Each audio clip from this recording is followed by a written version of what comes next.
mail, us from the mail online.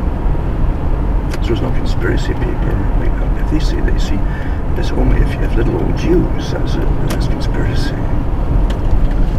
But there you go. He talks about the tiny and flexible threads, which are 10 times thinner than human hair, and can be inserted directly into the brain. Back to what I was just talking about again. There's this one with a fellow who's a scientist, and that's his speciality, who also is working with the Chinese, and maybe even passing all the data he was getting from Harvard and all the different research that's going on there and elsewhere over to the Chinese. Quite amazing. Anyway, he got arrested, and let's be honest, this went on for years with this fella. How can you possibly allow all that for years without no clues? You know, but he's had awards galore from China and awards from America, all different. So this is no. So why now? Why would you bring it up now? Right? Interesting. Awfully interesting. At least I find it interesting. It's only when you see how things tie together and where the future's supposed to go. And you realise how many movies they've churned out about zombies. Remember the police, the military exercises a few years ago, they called it the zombie exercise, or zombie, which is really the common name for all folk who get contaminated with a big breakout. You see it, movie after movie.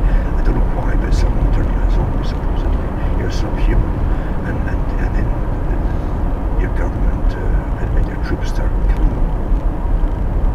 What kind of message is that? What kind of message is that to young guys who are in the military, who are brought up playing the games they are churned out in these movies, homicidal movies? Do you see how many zombies you can kill? No one seems to connect these things, but everyone's influenced by them. You're no longer a person, you see. You're a burden on society, you're infected. You're dangerous, you're infected. The natural human condition in the Western world was always to help people, right to the end. You do what you could. So why are the movie business, why have they been pumping this other thing that suddenly when people get infected, they're out to kill you or eat you, whatever it happens to be? It's incredible dehumanization. Incredible. And it doesn't bode well for where things are meant to go. But I'll put these articles up as I say. And I wasn't sure exactly what you're talking about later yet either.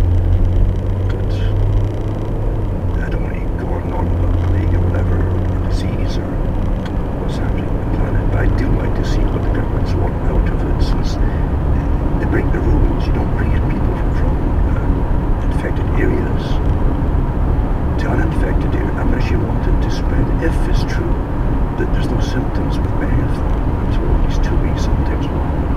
Not everyone is the same in clockwork fashion when it comes to biology things. Other things too, there's no doubt about it. There's already a massive slowdown in trade from China, the manufacturer of the world. The West gave communist China the financing and the business. For years and years, the governments in the West have loaned all the students and the special deals and trained them to be engineers. I can remember living through it.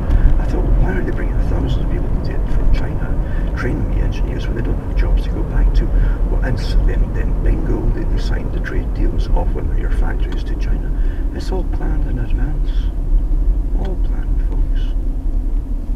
So now they're surprised that what they're going to do when you can't get this, that, or the other, when no one's making the same articles anymore. All the